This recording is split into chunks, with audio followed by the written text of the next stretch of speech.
Good morning friend, शुभदास ब्लॉगमध्ये सगळ्यांचे स्वागत आहे. कसे आहेत सगळेजण मस्त आणि स्वस्तच असताल. स्वस्त राहा, मस्त आणि मजेत राहा. मी बघा इकडे आली आहे रसिकाकडे आणि रसिकाकडे येऊन व्हिडिओ बनवते. हे बघा हा आमचं विराज. हाय कर सगळ्यांना, हाय कर. हाय मी हे बघा व्हिडिओ बनवत असताना विराजची सर्दी झाली ना, तर ते एकदम शिंक आली व्हिडिओ बनवताना आणि ते नाकातनं आलं त्याच्या सगळं. आणि रसिकाला पण बरं नाही, ॲसिडिटी झालेली. रात्री 2:30पर्यंत तिला त्रास होत होता ॲसिडिटीचा. चमकाय काय होत होतं तुला संध्याकाळी रात्री? चमकायचं छाती, ॲसिडिटी. आणि हे बघा विरांशला पण सर्दी झाली आहे, तर त्यामुळे त्याला स्कूलमध्ये काही सोडलेलं नाही आहे. नाक गळायला लागले सारखं त्याचं. तर हे पहा इकडं मी रसिकाने काय केलं होतं, ज्वारीचं पीठ भिजून ठेवलं होतं. ती ऑफिसला जायची म्हणून तयार झाली होती रसिका. पण विरांशला काय झालं, मी आल्यानंतर झाली उलटी झाल्यामुळे रसिका तयार झालेली, तिचं डिसिजन चेंज झाला. नको म्हणली, मग विरांशला बरं नाही आहे तर मी काय जात नाही आहे. तर रसिकाने पुन्हा मग मी म्हटलं तुलाही झोप नाही 2:30-3पर्यंत, तुलाही बरं नाही, तू पण नको जाऊ, तू थोड्या वेळ पड. तर त्यामुळे थोडं पडायला लावलेलं आहे. तरी हे बघा हा कसा त्रास देतो. तो काय झोपू देतो का काय? चला विरांश आता थोडं खायला देते.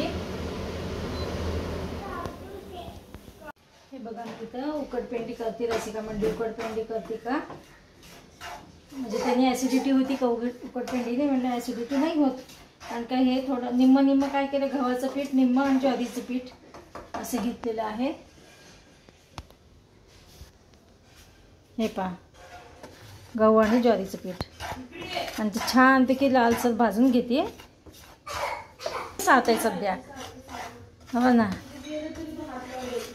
नाही सर्दीची सगळीकडे साथ त्याची. आता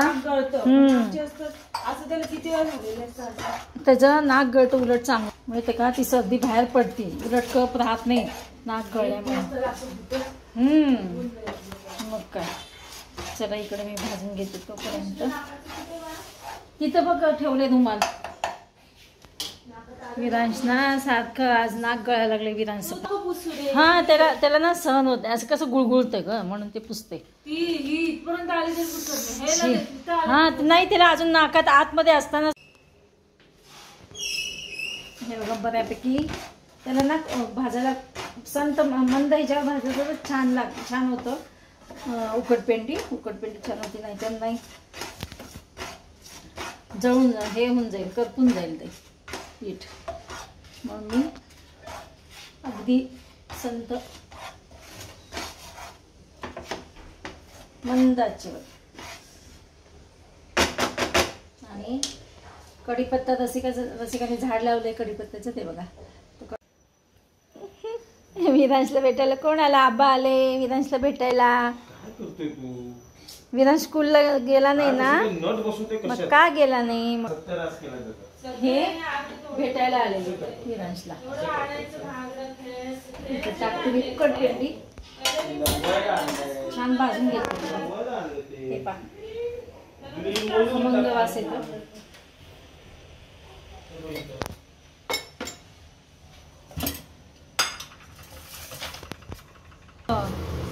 हे पहा इकडं मी उकडपेंडी तयार केलेली आहे, तयार झाली आहे. इकडं असे जरा लपतपीत केली, जर तिला आवडती रसिकाला जरा तिला देते. आणि इकडे एक भाकरी करणार आहे मी. भाकरी करून आणली आहे प्राजक्ताला भाकरी करून आणली आहे, पण ती भाकरी तुला जाड आहे म्हणून तिला पातळ भाकरी करून द्यायची. चला रसिकाला द्यायची नाश्ता. हे बघा रसिकाला देते उकडपेंडी. दर खा. अगदी थोडी केली तुझ्यासाठी. आता पोहे उपमानी काय होतं, पुन्हा ॲसिडिटी होती पोहेनी. गरम आहे सोना. नीना कसं खेळतो? नाक आलं का तू रुमाल घेत जा. अगो बाय. चला हे येऊन गेले, विरांशला भेटून गेले. आणि प्राजक्ताला मी म्हटलं होतं मी माझ्या पोळ्यासोबत पोळ्या करते हां, आणि एक भाकरी तिला केली होती, पण काय झालं ती थोडीशी जाडसर झाली म्हणून म्हटलं तिला पातळ हां, मग ती येणार असेल ती इकडं मग हो का विचारते. हे बघा ही पिशवी छोटीशी घेतली विरांचं शेकायचे, आणि इकडं गेलंय गरम पाण्याची पिशवी घेते आता ही, आणि विरांशला नाकसारखं गळतं ना थोडंसं, छाती पाठ डोकं शेकते. आणि विरांश काय करते बघा, काढले राजे, त्याला नाही आहे वरती काहीच, वरती काहीच नाही राजा निजा. हे बघ इथं काही नाही आहे, हे पहा नाही राजा. हे बघा विरांसाठी ही पिशवी मी रेडी केलेली आहे शेकण्यासाठी. आता बघतो कितपत हे करतो ना. चल हे बघा आता संध्याकाळचे वाजले 6:30, आणि मी आता रसिकाकडनं आलेली आहे, आणि आली की पुन्हा स्वच्छता करावी लागते बघा घरात ना, कारण का सासूबाईंना सतत घाण करतात, खूप स्वच्छ करावं लागतं. लाईट गेली का, आज सतत लाईट जाते. आज गुरुवार असल्यामुळे ना, गुरुवार सारखी जाते ती लाईट गुरुवारची. हे बघा चार्जिंगची ट्यूब, आणि देवापुढे देवा मी मागाशी जातानाच लावून जात असते, पण आता उदबत्ती लावत असते, धूप उदबत्ती.